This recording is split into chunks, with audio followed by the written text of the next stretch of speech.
आजच्या आमचा गाव आणि आमचा विकास दिड्डी गावगावची प्रकाश सोहळ्याचे प्रमुख कार्यक्रमाचे अध्यक्ष, माजी मंत्री, त्याचबरोबर राज्याचे ज्येष्ठ नेते आणि विठ्ठल रुक्माई देवस्थान कमिटीचे अध्यक्ष माननीय डांगे आप्पा, प्रमुख वक्ते ज्यांना IAS केडर मिळालेलं असतानासुद्धा स्वतः VRS घेऊन त्या आपल्या अध्यात्माकडे वळलेले आणि शिवम आध्यात्मिक प्रतिष्ठान चालवणारे प्रसिद्ध व्याख्याते माननीय इंद्रजी देशमुख साहेब, तसेच राज्य संघटक महाराष्ट्राचे मराठी पत्रकार संघाचे मुंबईचे माननीय संजय भोकरे साहेब, त्याचबरोबर संजय पवार साहेब, अशोक पाटील साहेब, शशिकांत हेरलेकर साहेब, संजय शिंदे साहेब, जालिंदर पांगेरे साहेब,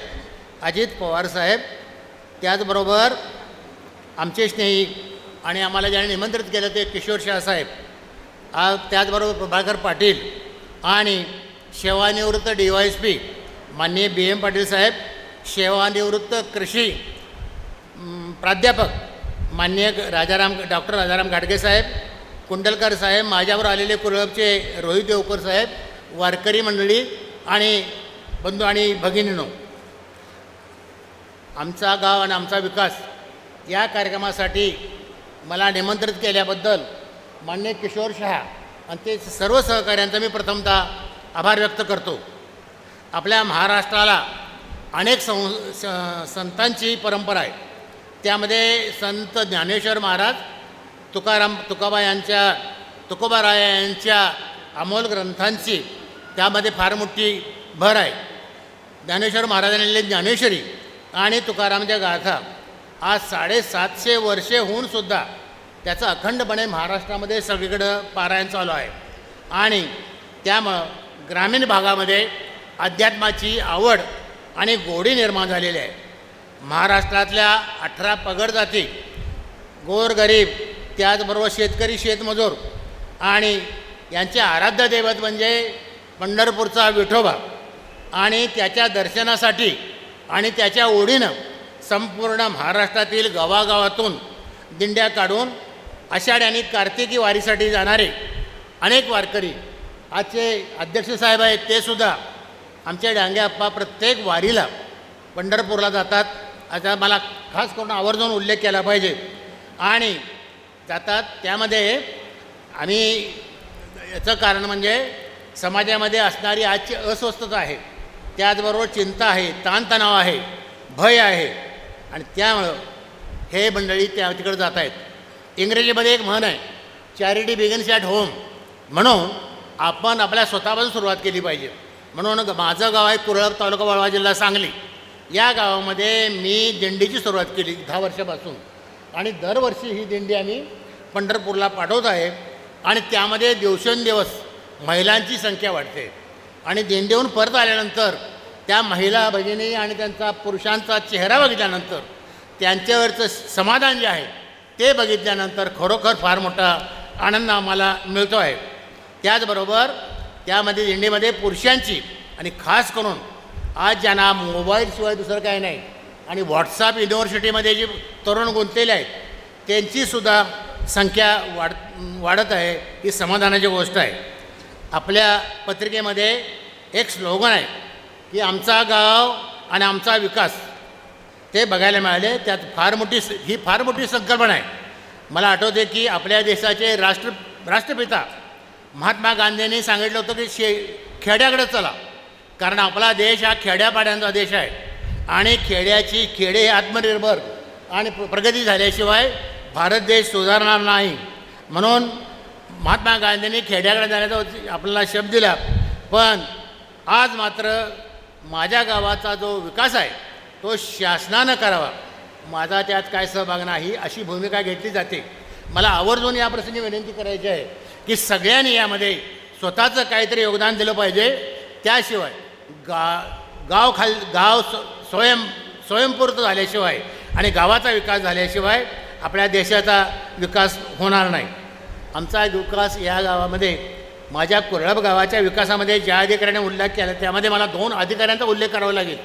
त्यामध्ये त्यावेळेचे सांगली जिल्ह्याचे तत्कालीन जिल्हाधिकारी आमचे सुमित मलिक साहेब याने आमच्या गावासाठी फार मोठी मदत केलेली आहे. याचं कारण आमचे नेते स्वर्गीय राजाराम बापू पाटील यांनी कुरळप गावातील मातंग समाजासाठी एक गृहनिर्माण संस्था स्थापन केली होती.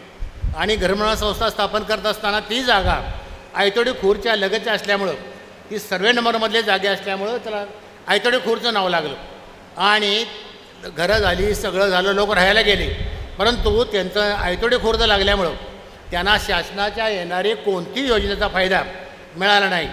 आणि हे ज्यावेळेला माझ्या लक्षात आलं, मी ज्यावेळेला आमच्या जिल्ह्याचे तत्कालीन जिल्हाधिकारी माननीय आपले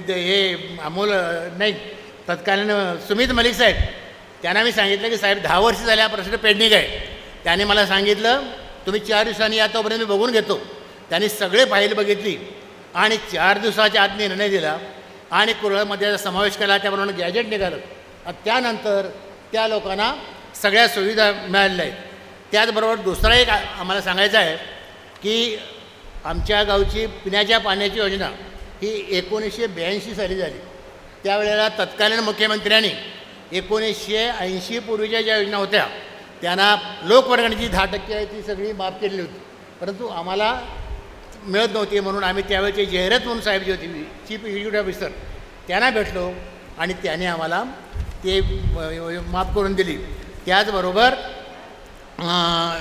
या विभागाने महाराष्ट्राचे पहिले सुस्कृत आणि पुरोगामी विचारसरणीचे मुख्यमंत्री यशवंतरावजी चव्हाण साहेब हे नेहमी म्हणायचे की कार्यकर्त्यांनी किंवा राजकर्त्यांनी नाही म्हणायला शिकलं पाहिजे आणि अधिकाऱ्यांनी होय म्हणायला शिकलं पाहिजे. आज बरेचसे शेखर गायकवाड साहेबांनी मी वाट बघितली पण अजून आलेले नाहीत. तरी पण मी अधिकाऱ्यांना असं विनंती करेल की आपण ह्या विचार घेऊन सगळ्यांना प्रयत्न केला पाहिजे. त्याशिवाय प्रशासन असल्याशिवाय प्रगती होणार नाही. त्याचबरोबर माननीय गायकवाड साहेब इथं नाहीत, त्यांच्या अपरोक्ष त्यांच्याबद्दल सांगणं मला गरजेचं आहे.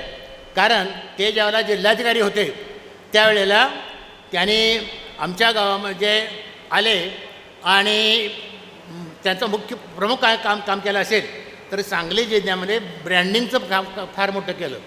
तासगाव तालुक्याचे बेदाणे, कवठे मंकाळ आणि जत तालुक्याचे डाळिंब, त्याचबरोबर आपल्या दगडोबाचा डोंगर पर्यटन केंद्र आणि हरिपूरचा संगम आणि चांदोली अभयारण्य हे सगळं झाले. त्याचबरोबर एक प्रसंग मला सांगायचा आहे की जिल्हाधिकारी असताना ते आमच्या आष्ट्याचे माजी आमदार विलासराव शिंदेसाहेब, त्याला इरिगेशन स्कीम होण्यापूर्वी जो नैसर्गिक राहणारा ओढा होता तो लोकांनी पूर्ण मुजवून टाकला आणि ज्या गावाला इरिगेशन स्कीम झाल्यानंतर सगळी जमीन 2000 एकर पाणथळ झाली. आणि मग याला उपाय काय म्हणून आम्ही यांच्याकडं शेखर गायकवाड साहेबांच्याकडे गेल्यानंतर ते म्हणजे मी त्याचं व्हिजिट करायला येतो आणि त्यांनी प्रत्यक्ष तिथं बघितलं आणि त्यांनी बार काढला की म्हणले तुम्ही कारखान्याच्या वतीनं मशिनरी द्या, आम्ही त्याला डिझेल देतो.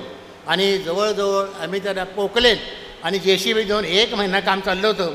आणि ते आज जिथं गवताचं पातं उगवत नव्हतं तिथं आज सगळी पिकं मोठ्या ह्यानं डवरानं भरलेली आहेत. ते बघितल्यानंतर आणि त्या शेतकऱ्यांचं समाधान मिळाल्यानंतर म्हणून अशा पद्धतीचे अधिकारी मिळाल्यामुळं आपला वाळवे तालुक्याचा आणि सांगली जिल्ह्याचा फार मोठा विकास झालेला पाहिजे. यांचं ऋण या प्रसंगी व्यक्त करणं, या विस्फोटावरून व्यक्त करणं माझं कर्तव्य आहे. म्हणून या अधिकाऱ्यांचा ऋण निर्देश मी जाहीर करतो. या विस्फोटावर